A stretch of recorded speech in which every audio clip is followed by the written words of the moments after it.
లేపిన తండ్రి అయిన దేవుని వలనను అపోస్తలుడుగా నియమింపబడిన పౌలను నేనును నాతో కూడా ఉన్న సహోదరులందరూ గలతీలో ఉన్న సంఘములకు శుభమని చెప్పురాయినది. తండ్రి అయిన దేవుని నుండి మన ప్రభువైన యేసుక్రీస్తు నుండి నీకు కృపయు సమాధానం కలుగును గాక. మన తండ్రి అయిన దేవుని చిత్త ప్రకారం క్రీస్తు మనను ప్రస్తుత దుష్టకాలంలో నుండి విమోచింపవలని మన పాపము నిమిత్తము తను తాను అప్పగించుకున్నాను. దేవునికి యుగ యుగములకు మహిమ కలుగును గాక. ఆమేన్. చిన్న ప్రార్థన. పరిశుద్ధమైన ప్రభువా, మీ ఘనమైన నామానికి వందనాలు. అయ్యా, మీరు మమ్మల్ని రక్షించినందుకు, మా కొరకు ప్రాణం పెట్టినందుకు వందనాలు. అయితే మీరు ఏదైతే రక్షణ ఇచ్చారో ఆ రక్షణ మేము కలిగి ఉండడానికి, పొందుకోవడానికి, ఒకవేళ కలిగి ఉన్నవారు దాన్ని కాపాడుకోవడానికి మీ కృప చూపించి మీ వాక్యం ద్వారా నాతో మాతో అందరితో మాట్లాడమని యేసు నామములో ప్రార్థన అడిగి వేడుకొంచున్నాము తండ్రి. ఆమేన్. ఈ గలతీయులకు రాసిన పత్రిక అపోస్తలుడైన పౌలు ఎందుకు ఈ పత్రిక రాయవలసి వచ్చిందనే విషయాన్ని ఒకసారి ఈ పత్రిక యొక్క ప్రాముఖ్యత గురించి మీకు ముందుగా చెప్పి నేను చెప్పాలనుకున్నటువంటి దైవ అంశాన్ని మీకు జ్ఞాపకం చేస్తాను. పౌలు రాసినటువంటి పత్రికలలో ఈ పత్రిక కూడా ఒకటి. అయితే అన్ని పత్రికల్లో ఈ పత్రిక చాలా ప్రాముఖ్యమైనది, ప్రభావం కలిగిందా గుర్తింపబడ్డది. ఇంచుమించు గలతీ పత్రిక, రోమా పత్రిక కూడా రెండు కూడా విశ్వాసం మూలంగానే నీతిమంతులుగా తీర్చబడుతున్నామని బోధిస్తుంది. దేని మూలంగా? విశ్వాసం. ఎవరి మీద? యేసుక్రీస్తు మీద విశ్వాసం మూలంగానే మనం ఎలా తీర్చబడుతున్నామంటే, సో ఆ విషయాన్ని గలతీ రాసిన పత్రిక ప్రధానంగా ప్రబోధిస్తూ ఉంది. ఆదిమ సంఘంలో అనగా యేసు ప్రభు యొక్క శిష్యులు 12 మంది ద్వారా ప్రారంభమైనటువంటి ఆదిమ సంఘంలో యోధా మతానికి క్రైస్తవు మధ్య ఎడబాటు, అంటే వాళ్ళిరువురి మధ్య ఎడబాటు జరుగుతున్న సమయంలో గలతీయ ప్రాంతానికి రాయబడిన ఈ పత్రిక ఎందుకు ఎడబాటు గల కారణాన్ని స్పష్టంగా తెలియజేయడానికి దోహదం చేసింది. అనేక శతాబ్దాలు గడిచిన ఈ రోజున కూడా మత సంస్కరణలకు ఈ పత్రిక ఎంతో ప్రాముఖ్యంగా మూలరాయిగా నిలవబడ్డది. అదేంటంటే రక్షణ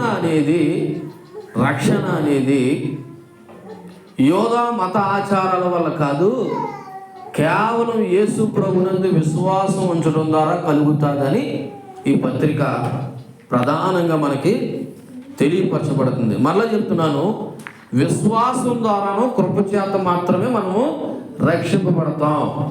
మన మంచి పనుల వల్ల, నీతి క్రియల వల్ల, మనకున్నటువంటి పేరు ప్రఖ్యాతుల వల్ల రక్షణ అనేది కలగదు. కేవలము యేసు ప్రభునందు విశ్వాసం ఉంచడం ద్వారా, ఆయన కృప ద్వారానే మనం రక్షింపబడుతున్నామనే విషయాన్ని గలతీయులకు రాసిన పత్రిక మనకు ప్రబోధిస్తూ ఉంది.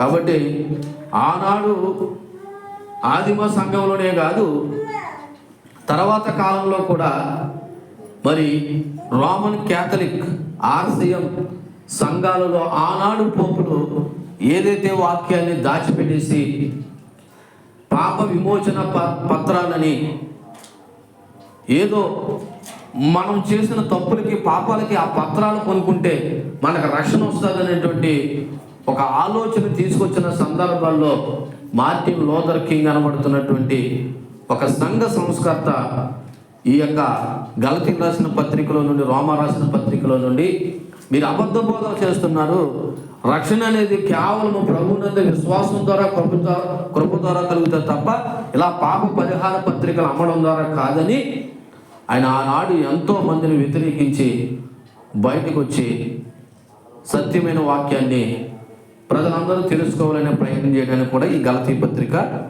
ఉపయోగపడ్డదనే విషయాన్ని జ్ఞాపకం చేసుకోవాలి.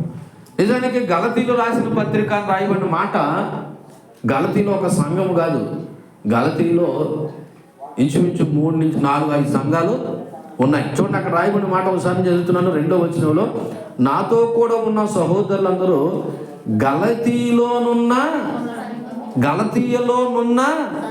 సంఘములకు అంటే ఎక్కువే ఉన్నాయి. అవి ఏంటంటే అంతియొకయు, ఇకోనియా, లోస్త్రా, దెర్బే అనబడుతున్న ప్రాంతాల్లో ఉన్న ఈ సంఘాలన్నిటినీ కలిపి గలతీయ సంఘాలు అన్నారు అన్నమాట. అర్థమైందా?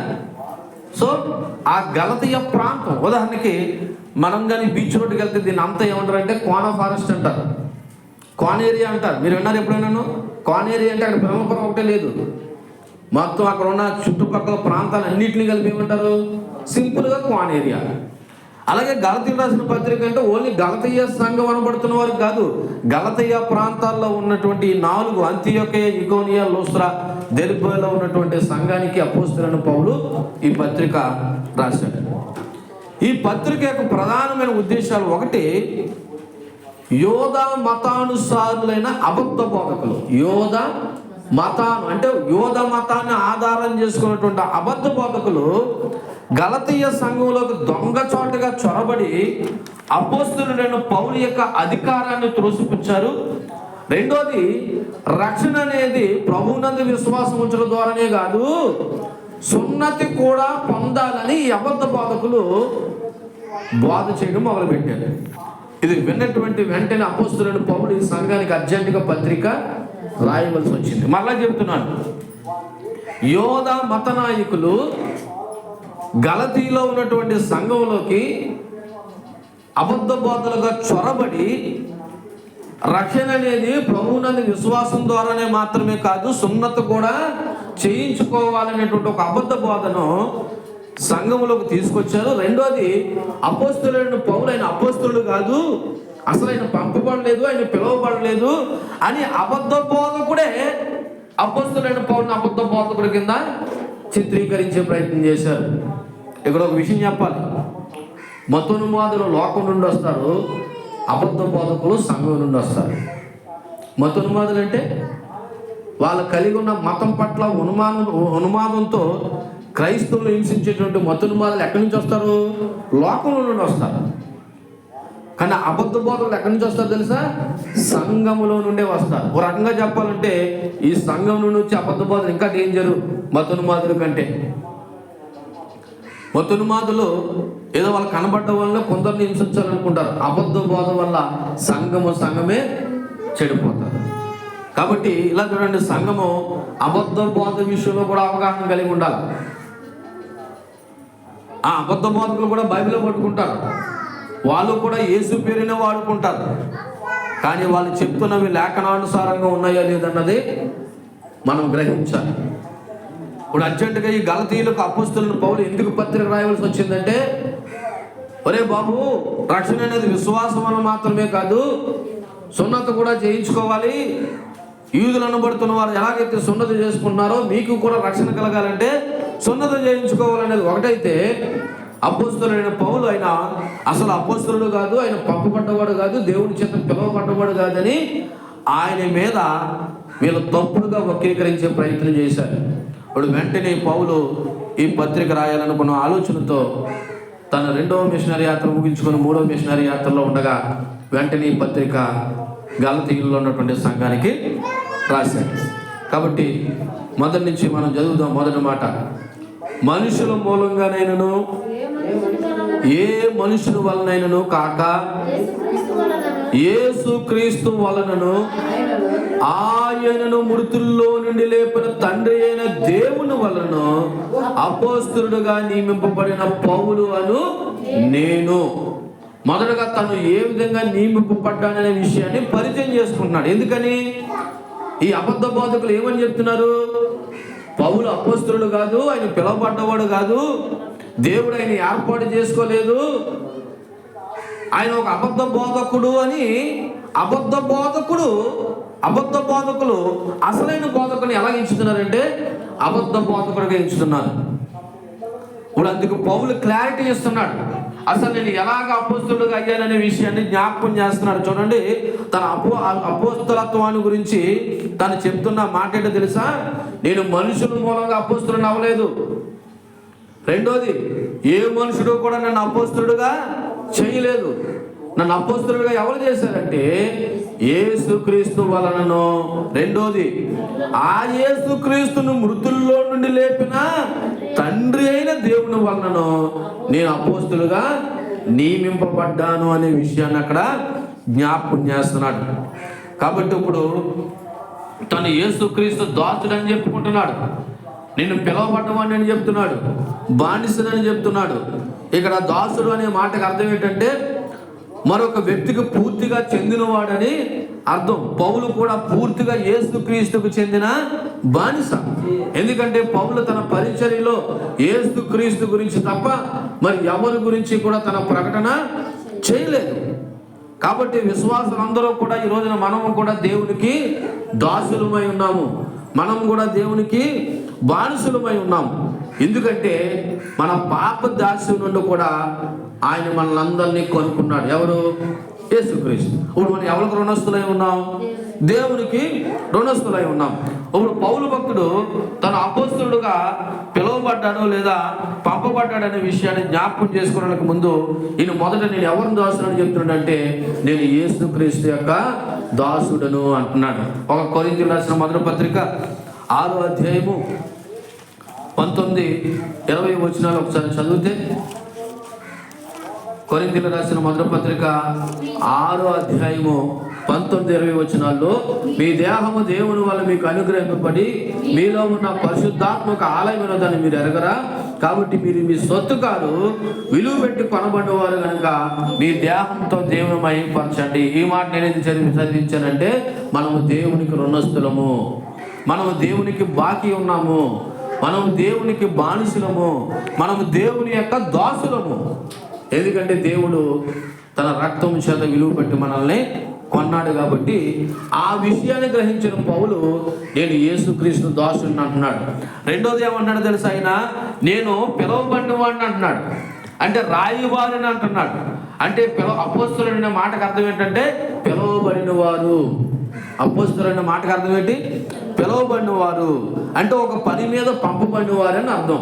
అపోస్తలుడైన పౌలు ఏ పని మీద పంపబడ్డాడు అన్నది ఒకసారి అపోస్తల కార్యాలు 9వ అధ్యాయము 15వ వచనం చదువుదాం.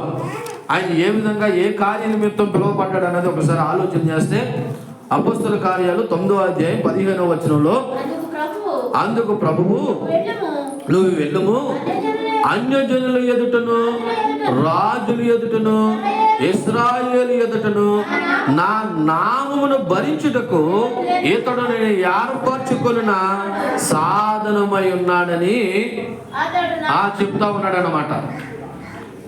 అననీయ అనే ఒక మనుషుడితో ప్రభు అంటాడు, అన్నయ్య నువ్వు వెళ్ళు, పౌలు అనబడుతున్న వ్యక్తి చూపు లేకుండా దృష్టి పొందకుండా 3 రోజులు ఉన్నాడు, తిండి తిప్పలు లేకుండా.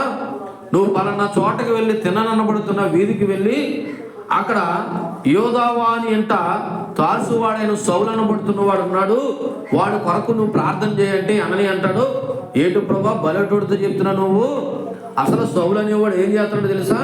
సంఘాన్ని హింసించడానికి దమస్కు పట్టణానికి వచ్చాడు, అటువంటి వాడి దగ్గరికి వెళ్ళి నువ్వు ప్రార్థన చేయమంటావంటే, లేదు లేదు లేదు, వాడు నేను ఎందుకు ఏర్పాటు చేసుకున్నాను తెలుసా?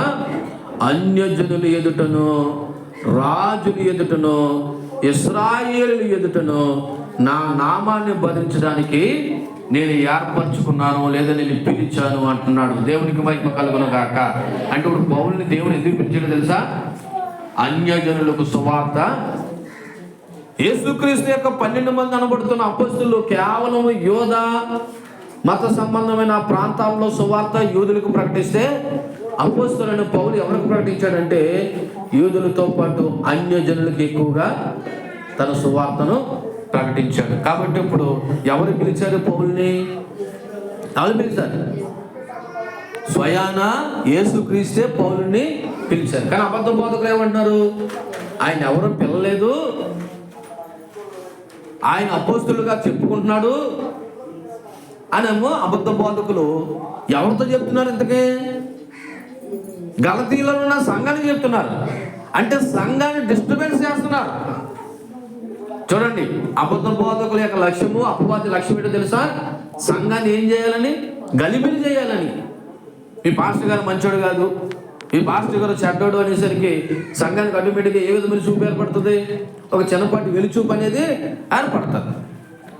అలాగే పౌలు కూడా పంపబడ్డవాడు కాదు, పిలువబడ్డవాడు కాదు అని చెప్తున్నప్పుడు, ఒరే బాబు నన్ను ఎవరు పిలిచారో, నన్ను ఎవరు పంపారనే విషయాన్ని ఆయన మొట్టమొదటి వచనంలోనే క్లారిటీ ఇస్తున్నాడంటే, నేను యేసుక్రీస్తు వలన, ఆయన మృతుల్లో నుండి లేపిన తండ్రి అయిన దేవుని వలన నేను పిలువబడ్డానో లేదో అపోస్తలుగా పంపబడ్డాననే విషయాన్ని జ్ఞాపకం చేస్తున్నాడు. అంతేకాకుండా ఆయన ఒక ప్రత్యేకమైన పని కొరకు ప్రత్యేకించబడ్డాడు. పౌలుకి దేవుడు ఒక ప్రత్యేకమైన దర్శనాన్ని ఇచ్చాడు.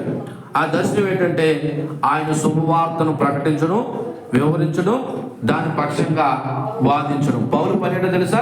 దేవుని యొక్క సువార్తను ప్రకటించడం, వివరించడం, దాని పక్షంగా వాదించడం. దానికి కూడా అపోస్తల కార్యాలు 13:2 సమాధానం ఉంది. సరే, అక్కడ ఆపేయండి. ప్రస్తుతానికి పౌలు ఎవరి చేత పిలువబడ్డాడు? దేవుని చేత, యేసుక్రీస్తు చేత, తండ్రి అయిన దేవుని చేత పిలువబడ్డాడు తప్ప ఆయన ఎవరిని కూడా అపోస్తలుగా చేయలేదు. అందుకే ఏ మనుషుల వలనను లేదా మనుషుల మూలంగా ఆయన అపోస్తలు అవ్వలేదు అంటున్నారు. ఇక్కడ ఒక విషయం చెప్పాలా, యేసు ప్రభు వారు అపోస్తలు అనబడుతున్న 12 మందిని యేసుక్రీస్తు సెలెక్ట్ చేశాడా? ఎవరైనా మనుషులు సెలెక్ట్ చేశారా? యేసుక్రీస్తే తన దగ్గర ఉన్న శిష్యుల్లో, నువ్వు పేతురు, నువ్వు సీమోను, అలాగే పేర్లు పెట్టి ఒక 12 మందిని సెలెక్ట్ చేసుకున్నాడు. ఆ 12 మందిలో యోధా అనబడుతున్న ఇస్కరియోతు యోధా ద్రోహం వల్ల ఆయన ఉరి పెట్టుకొని చచ్చిపోయిన తర్వాత ఆ 12వ ప్లేస్ గురించి ఈ 11 మందిలో ఉన్నటువంటి పేతురు చీటీ వేసి 12వ వాడిని మత్తయి అనబడుతున్న వాడిని అపోస్తలుగా ఎంచారు. కానీ దేవుడు యాక్సెప్ట్ చేయలేదు. ఆ మత్తయి గురించి రాయబడలేదు. ఆ 12వ ప్లేస్ ఎవరో రీప్లేస్మెంట్ చేశారంటే ఈ అపోస్తలుడైన పౌలే 12వ అపోస్తలుడుగా పిలువబడ్డాడు. కారణం ఏంటంటే, ఈయన ఎవరు పిలిచారు? ఆ రోజున 12 మంది యేసు ప్రభువుని సెలెక్ట్ చేసినట్టు ఈ పౌలును కూడా ఎవరు సెలెక్ట్ చేశారంటే, ఈయన ఎవరి దగ్గర కూడా తర్పీదు తీసుకోలేదంట. మరి ఎవరి దగ్గర తీసుకున్నాడు తర్పీదు? అక్కడ చూడండి ఒకసారి, గలతీయులకు రాసిన పత్రిక 15వ వచనం చదువుతున్న మొదటి నుంచి. ఆయనను తల్లి గర్భం ముందు పడినది మొదలుకొని నన్ను ప్రత్యేకపరిచి తన కృపచేత నన్ను పిలిచిన దేవుడు, నేను అన్ని జనులు తన కుమారుని ప్రకటించాలని ఆయనను నా యందు బయలుపరచని అనుగ్రహించినప్పుడు మనిషి మాత్రలతో నేను సంపాదించలేదు. నాకంటే ముందుగా అపోస్తల వారి యొద్ద కూడా యెరూషలేముకై నువ్వు వెళ్ళలేదు, కానీ వెంటనే అరేబియా దేశంలోకి వెళ్ళి తిని పిమ్మట దమస్కు పట్టణాన్ని తిరిగి వచ్చి తిని. అంటే ఈయన ట్రైనింగ్ ఎక్కడ తీసుకున్నాడంటే, అరేబియా దేశానికి ఒంటరిగా పోయి ప్రభు పాదాల దగ్గర ట్రైనింగ్ తీసుకుని అప్పుడు దమస్కు పట్టణానికి వచ్చానని చెప్తా ఉన్నాడు. అంటే ఇప్పుడు నేరుగా ఈయన తర్ఫీదు ఎవరి దగ్గర తీసుకున్నాడు? దయ్యాన స్వయాన యేసుక్రీస్తు దగ్గర. అంతేగాని నాకు ఏ పేతురు నేర్పించలేదు, ఏ అపోస్తలులు నేర్పించలేదు అంటున్నాడు. దేవునికి మహిమ కలుగును గాక. హల్లెలూయా. కాబట్టి మొదటగా అపోస్తలుడైన పౌలు ఆయన ఏ విధంగా పిలువబడ్డాడంటే యేసుక్రీస్తు వల్ల పిలువబడ్డాడనే విషయాన్ని ఒప్పుకున్నాడు. ఇక 2వ వచనం జ్ఞాపకం చేసుకుందాం. 2వ వచనం, నాతో కూడా నా సహోదరులందరూ గలతీయులోనున్న సంఘములకు శుభమని చెప్పి రాయునది. రెండో మాట ఆయన జ్ఞాపకం చేస్తున్నాడు. గలతీయులో ఉన్న సంఘానికి ఆయన శుభమని చెప్పడానికి కారణం ఏంటంటే, అంతియోకియ, ఇకోనియ, లుస్త్రా, దెర్బేలో ఉన్న సంఘాలకు శుభాలు తెలియజేయడం ఉద్దేశము. ఆ సంఘాలను పౌలు ప్రేమిస్తున్నాడు. ఆ సంఘాన్ని పౌలు ఏం చేస్తున్నాడు? ప్రేమిస్తున్నాడు. వందనాలు చెప్తున్నావు అంటే అర్థం ఏంటి? నీ పట్ల నాకు గౌరవం ఉంది, నా పట్ల నీకు కూడా గౌరవం ఉంది. ప్రేమ ఉంటేనే వందనాలు అనే మాట వస్తుంది. అలాగే శుభమని చెప్తా ఉన్నాడంటే అపోస్తలుడైన పౌలు ఆ సంఘాన్ని ప్రేమిస్తూ ఉన్నాడు. ఆ ప్రేమతోనే మాట చెప్తున్నాడు. అక్కడ నేనే కాదు, నాతో పాటు ఉన్న సహోదరులు కూడా మీకు వందనాలు చెప్తున్నాడనే మాటను జ్ఞాపకం చేస్తున్నాడు. మరి బహుశా పౌలుతో ఎవరు సహోదరులుగా అక్కడ ఉన్నారనే విషయం నాకు తెలియదు, కానీ అక్కడైతే చెప్తున్న మాట, నాతోనున్న సహోదరులు కూడా మీకు వందనాలు తెలియపరుస్తూ ఉన్నాడు అంటున్నాడు. ఇకపోతే 3వ వచనం, తండ్రి అయిన దేవుని నుండి మన ప్రభువైన యేసుక్రీస్తు నుండి మీకు కృపయు సమాధానము కలుగునుగాక. ఇక్కడ జ్ఞాపకం చేసుకోండి, కృపా సమాధానాలు లేదా అనుగ్రహము కేవలం దేవుని నుండి మాత్రమే కలుగుతుంది, కానీ ఒక మనుషుని ద్వారా మాత్రము కాదు, ఒక పాస్టర్ గారి వల్ల కూడా కాదు. కేవలం కృపా సమాధానాలు ఎవరి వల్ల? అక్కడ రాయబడిన మాట, తండ్రి అయిన దేవుని నుండి, ప్రభువైన యేసుక్రీస్తు నుండియే. అంటే ప్రతి దేవున కూడా కేవలం యేసుక్రీస్తు కృప వల్లే తప్ప ఏ మనుషుని యొక్క నీతి వల్ల లేదా మంచి వల్ల మాత్రం కాదు. స్వయాన అపోస్తలుడు పౌలే చెప్తున్నాడు, మీకు అనుగ్రహం కావాలా, మీకు దీవెన కావాలా, మీకు కృప కావాలా, అది ఎక్కడి నుంచి వస్తుంది? తండ్రి అయిన దేవుని నుండి, యేసుక్రీస్తు యొక్క కృప నుండి మీకు ఏం కలుగుతుందంటే కృపా సమాధానాలు కలుగునుగాక అంటున్నాడు. దేవుని నామానికి మహిమ కలుగునుగాక. కాబట్టి సంఘం గుర్తుపెట్టుకోవాల్సిన విషయం ఏంటంటే, దేవుని అనుగ్రహం మీకు కావాలంటే, దేవుని కృప మీకు కావాలంటే ఆయన ద్వారా, ఆయన మూలంగా మనం పొందుకుంటాం తప్ప నీ మంచి పనుల వల్ల, నీ నీతి కార్యాల వల్ల కాదనే విషయాన్ని జ్ఞాపకం చేసుకుందాం. ఎంతవరకు నేను చెప్పినవి కొన్ని ప్రారంభ మాటలైతే, ఇప్పుడు నేను చెప్పాలనుకున్న అంశం ఏంటంటే 4వ వచనం నుండి మీకు కొన్ని మాటలు నేను జ్ఞాపకం చేయాలనుకుంటున్నాను. కేవలం 4వ వచనం నుండి నేను చెప్పాలనుకున్న వర్తమానాన్ని ముందర పెడుతున్నాను. చూడండి, 4వ వచనం, మన తండ్రి అయిన దేవుని చిత్త ప్రకారం క్రీస్తు మనలను ప్రస్తుతపు దుష్ట కాలములో నుండి విమోచింపవలనని మన పాపముల నిమిత్తము తన్ను తాను అప్పగించుకునేను. సో డైరెక్ట్గా పౌలు భక్తుడు ఈ యొక్క పత్రిక యొక్క ప్రధానమైన ఉద్దేశాన్ని మొదటగా బయట పెడతా ఉన్నాడు. ఏమని పెడతా ఉన్నాడంటే, నేను ఏ సువార్త అయితే ప్రకటిస్తున్నానో ఆ సువార్తకి మూలమైనటువంటి వ్యక్తి అనబడుతున్న యేసుక్రీస్తు యొక్క మరి మనలను దుష్టకాలను విమోచించాలని మనం పాపముల నిమిత్తము తను తాను అప్పగించుకున్నాడు. అంటే ఇక్కడ ఈ రక్షణ అనేది ఏ విధంగా కలుగుతుందనే విషయం ముందుగానే చెప్తున్నాడు.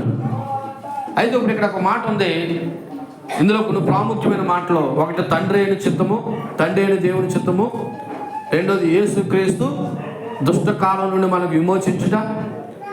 ఎందు నిమిత్తం అంటే మన పాపముల నిమిత్తము తన్ను తాను అప్పగించుకున్నాడు. మొదటగా నేను మీకు కొన్ని విషయాలు జ్ఞాపకం చేస్తూ ఉన్నా. చూడండి, ఒకటి విమోచన. దేని నుండి అంటే మన పాపముల నుండి. ఏ విధంగా ఉంటే తన్ను తాను అప్పగించుకోవడం ద్వారా. మరలా చెప్తున్నాను, మనకు విమోచన దేని నుండి? మన పాపముల నుండి. అందుకొరకు ఆయన ఏం చేశాడు? తన్ను తాను అప్పగించుకున్నాడు. ఏ విధంగా అప్పగించుకున్నాడు? తండ్రి అయిన దేవుని యొక్క చిత్త ప్రకారం. సో ఈ మాటల్ని మనం ఒకసారి జ్ఞాపకం చేసుకుని ధ్యానం చేద్దాం.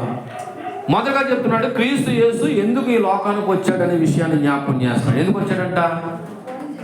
మనలను దుష్టత్వం నుండి తప్పించి మనకి విడుదల కలుగజేసి మన పాపం నిమిత్తము తన్ను తాను అప్పగించుకోవడానికి ఈ లోకానికి వచ్చాడనే విషయాన్ని స్పష్టంగా ఇక్కడ పౌలు భక్తుడు తెలియపరుస్తున్నాడు.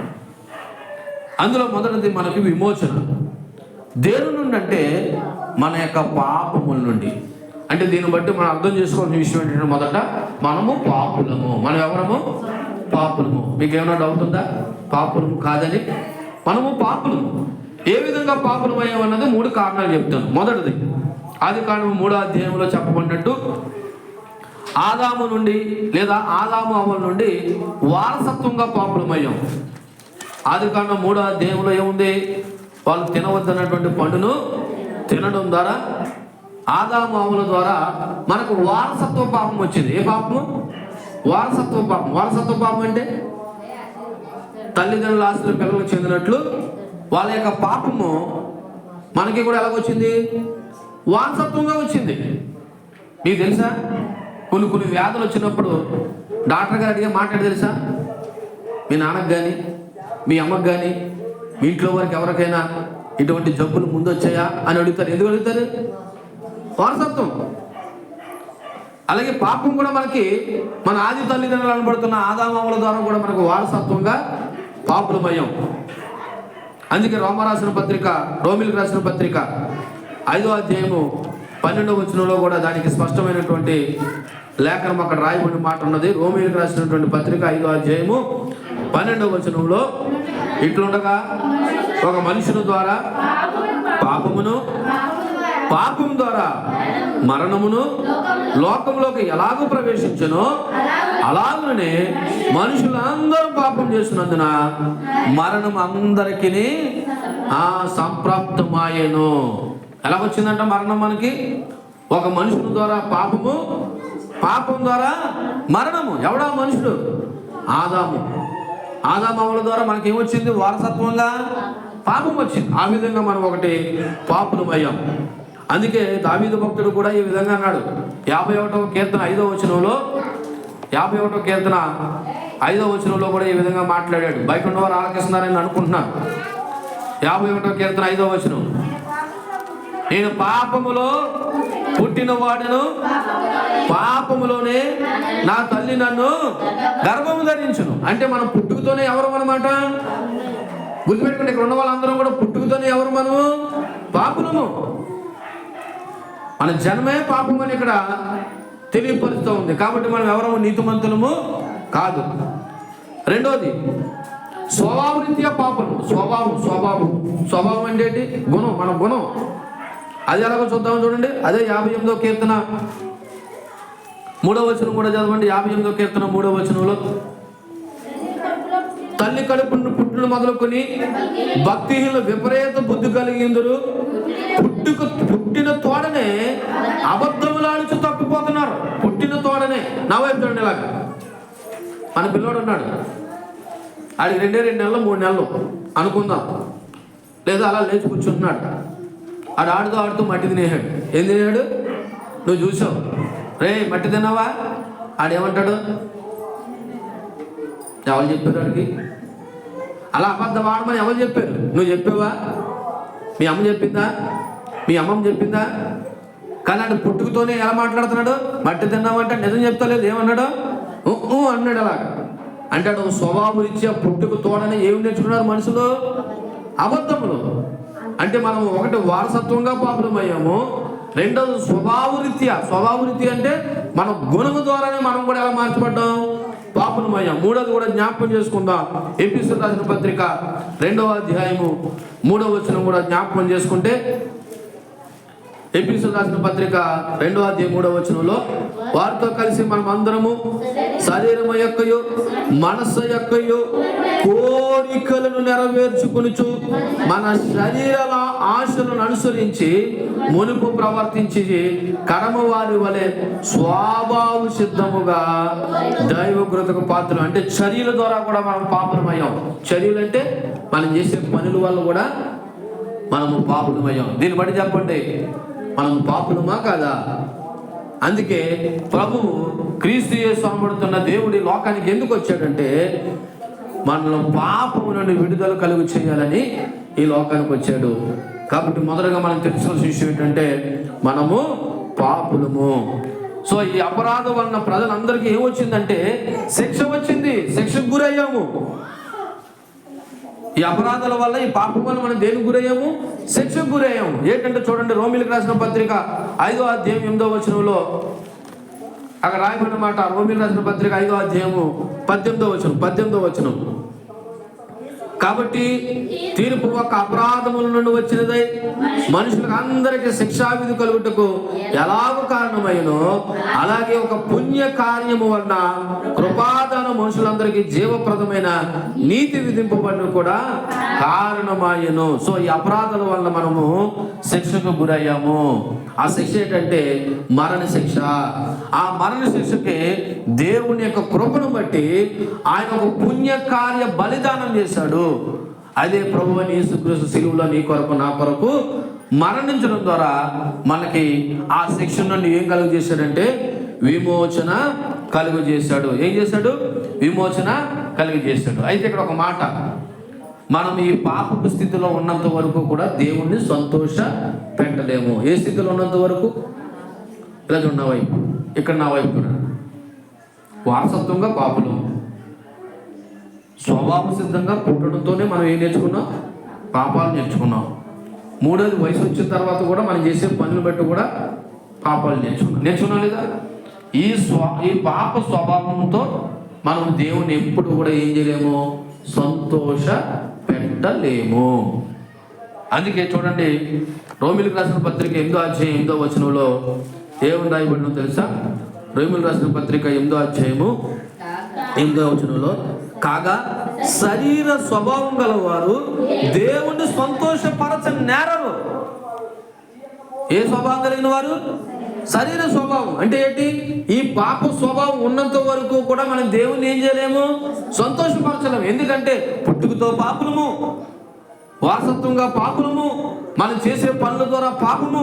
ఈ రోజున శరీరంలో పాపం ఏర్పాటు చేస్తున్నప్పుడు మనం దేవుని సంతోషపెట్టగలమా? సంతోషపెట్టలేము. అందుకే ప్రభువు అయినటువంటి యేసుక్రీస్తు ఇటువంటి స్థితి నుండి మనకి ఏం కలుగు చేశాడంటే విమోచన కలుగు చేశాడు. దేవుని నామానికి మహిమ కలుగును గాక. రెండోది రక్షణ కలుగు చేశాడు. ఒకటి విమోచన. విమోచన అంటే ఏంటో తెలుసా? మనం చేసిన పాపాలను కొట్టేశాడు. రెండోది రక్షణ ఏంటో తెలుసా? ఇక మీదట మీరు ఆ స్థితిలో ఉండకుండా రక్షణ అనుభవం కలిగిన వారే మీరు సంతోషంగా ఉండి దేవుని సంతోషపెట్టే స్థితిలో ఉంచాలని దేవుడు కోరుకున్నాడు. అందుకే చూడండి, ఒకసారి లోకాసు సువార్త 1వ అధ్యాయము 68, 69 వచనాలు ఆ విషయాలే మనం జ్ఞాపకం చేస్తూ ఉన్నాయి. లోకాసు సువార్త 1వ అధ్యాయము 68వ వచనం, ప్రభువైన ఇశ్రాయేలు దేవుడు స్తుతింపబడుగాక. ఆయన తన ప్రజలకు దర్శనమిచ్చి వారికి విమోచన కలుగు చేసెను. తన సేవకుడైన దావీదు వంశమందు మన కొరకు రక్షణ శృంగమును, అనగా మన శత్రువుల నుండి మనం ద్వేషించే వారందరి చేతుల నుండి తప్పించి రక్షణ కలుగు చేసెను. దేవుని నామానికి మహిమ కలుగును గాక. ఒకటి విమోచన. దేని నుండి విమోచన? పాపము నుండి విమోచన. రెండోది మనకి రక్షణ. రక్షణ ఏంటో తెలుసా? ఆయన కలిగి ఉండడమే మనము రక్షణ. ఎవరిని కలిగి ఉండడం? యేసుక్రీస్తును మన సొంత రక్షణగా కలిగి ఉండడము రక్షణ. అది ఏ విధంగా జరుగుతుందంటే కేవలం యేసుక్రీస్తునందు విశ్వాసం ఉంచడం ద్వారా మాత్రమే ఆ రక్షణ కలుగుతుంది. దేవుని నామానికి మహిమ కలుగును గాక. మళ్ళా జ్ఞాపకం చేస్తున్నాను, మనము పాపులమైన మనకి ఏం కావాలా? విమోచన లేదా విడుదల కావాలా. అందుకొరకు యేసు ప్రభు ఈ లోకానికి వచ్చి మనకి విమోచన చేశాడు. రెండోది రక్షణ కూడా కలుగు చేశాడు. అయితే ఈ రక్షణ అనేది ఎలా కలుగుతుంది అంటే ఆయన యందు విశ్వాసం ఉంచడం ద్వారా. అందుకే ఇక ప్రారంభంగా విశ్వాసము, రక్షణ, మారు మనసు, ప్రార్థన, పరిశుద్ధత ఇవన్నీ ఎందుకు చెప్పాను? అవి లేకుండా మనకి రక్షణ అనేది లేదు. కాబట్టి ఇక్కడ ఉన్న మనం అందరం కూడా ప్రభువుని ఏముంచాలా? విశ్వాసం ఉంచాలి. విశ్వాసం ద్వారానే రక్షణ. ఒకసారి చూడండి, యోహాను సువార్త 1వ అధ్యాయము 12వ వచనం చదువుతాను చూడండి.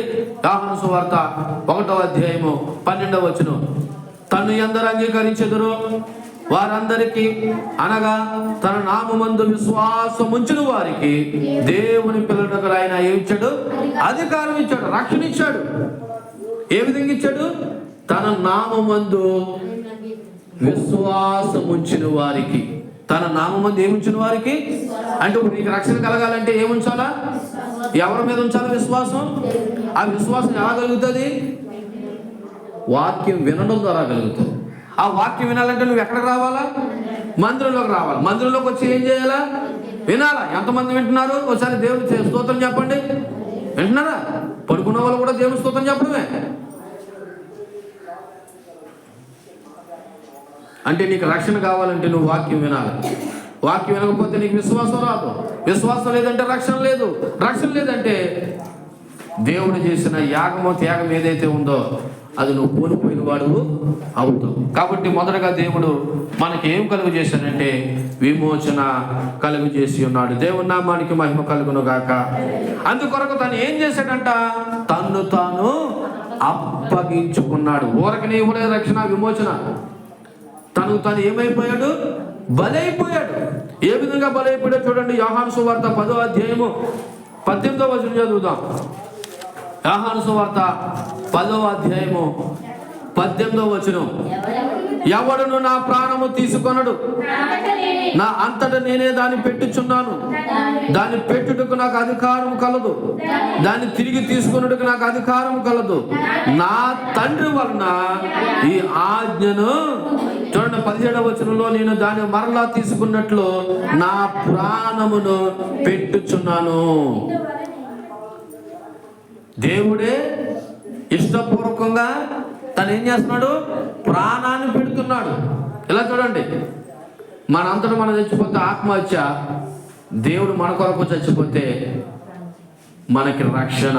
దేవునికి మహిమ కలుగును గాక. నీ అంత నువ్వు చచ్చిపోతే ఏంటిది? ఆత్మహత్య. దేవుడే మన అందరి కొరకు చనిపోవడం ద్వారా మనకి ఏమి ఇచ్చాడు?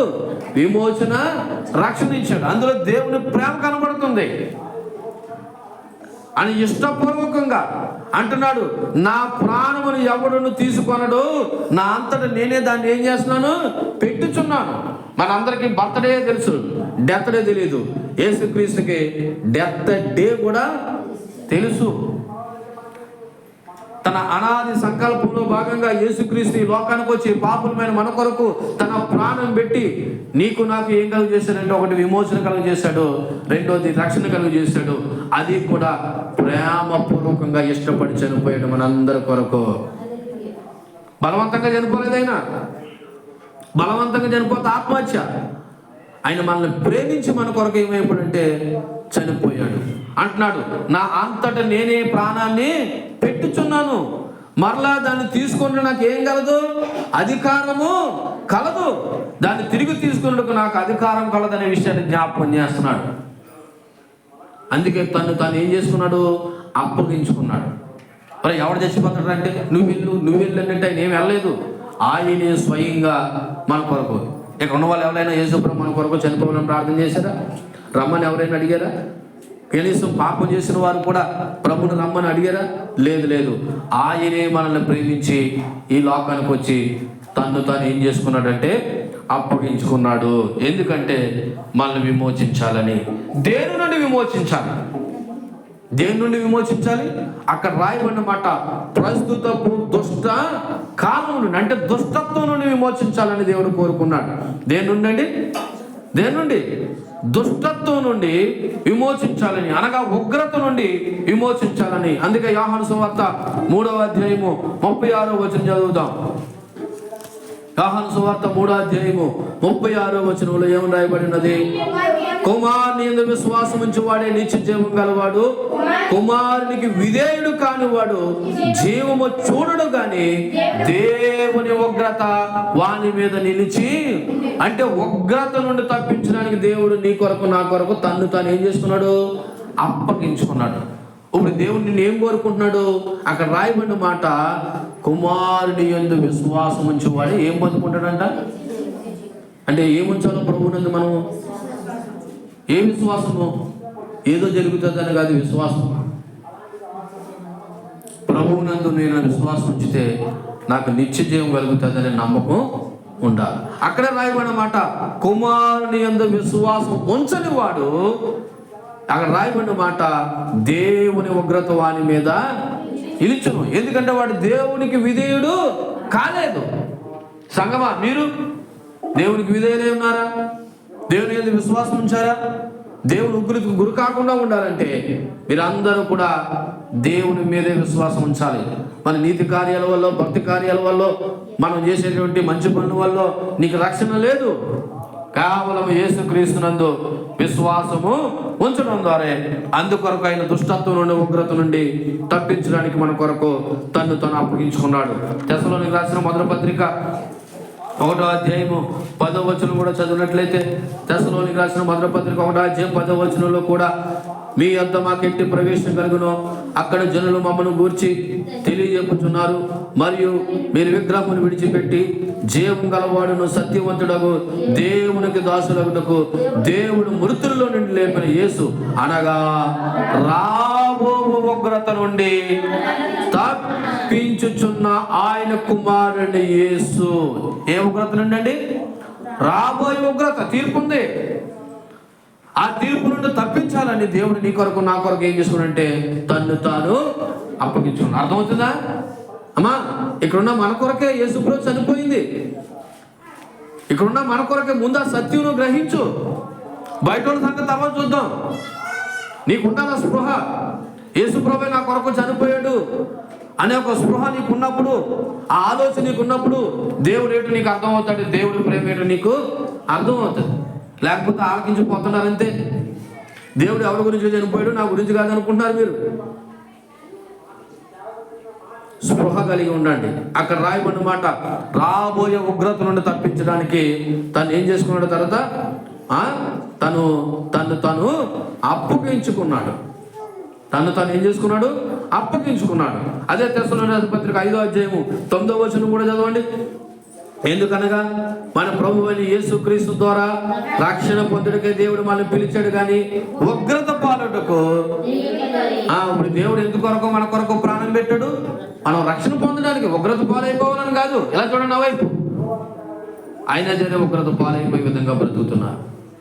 ఆయన ఏమో మనల్ని రక్షించడానికి తను అప్పగించుకుంటే మనం ఇంకా బ్రతుకుతున్నాము. రక్షణ వద్దు బాబోయ్, మాకేం కావాలా? ఉగ్రతే కావాలన్నట్టుగా బ్రతుకుతున్నాను. గుర్తుపెట్టుకోండి సంగమా, నిన్ను నన్ను ఉగ్రత పాలవడానికి దేవుడు తను అప్పగించుకోలేదు, మనల్ని రక్షించడానికైనా అప్పగించుకున్నాడు. అది నీకు అర్థమైతే దేవునికి స్తోత్రం చెప్పు. హల్లెలూయా. అయితే ఈ ప్రాసెస్ అంతా దేవుడు తన ఇష్టానుసారంగా చేయలేదు, తన తండ్రి అయిన చిత్త ప్రకారం చేశాడు. అందుకే మళ్ళీ చదువుతున్నాను, గలతీయులకు రాసిన పత్రిక 1వ అధ్యాయం 4వ వచనంలో అంటాడు కదా, మన తండ్రి అయిన దేవుని చిత్త ప్రకారం. యేసు ప్రభు ఇదంతా ఎవరి చిత్త ప్రకారం చేశాడంట?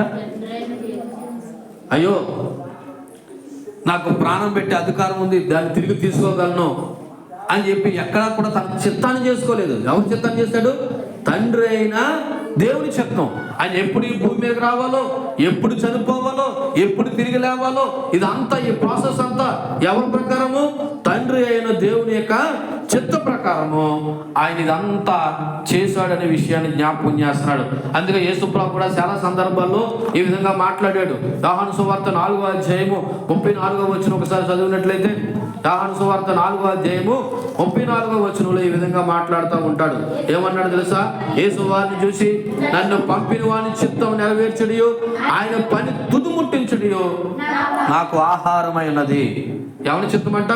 నన్ను పంపిన వాని యొక్క చిత్తము.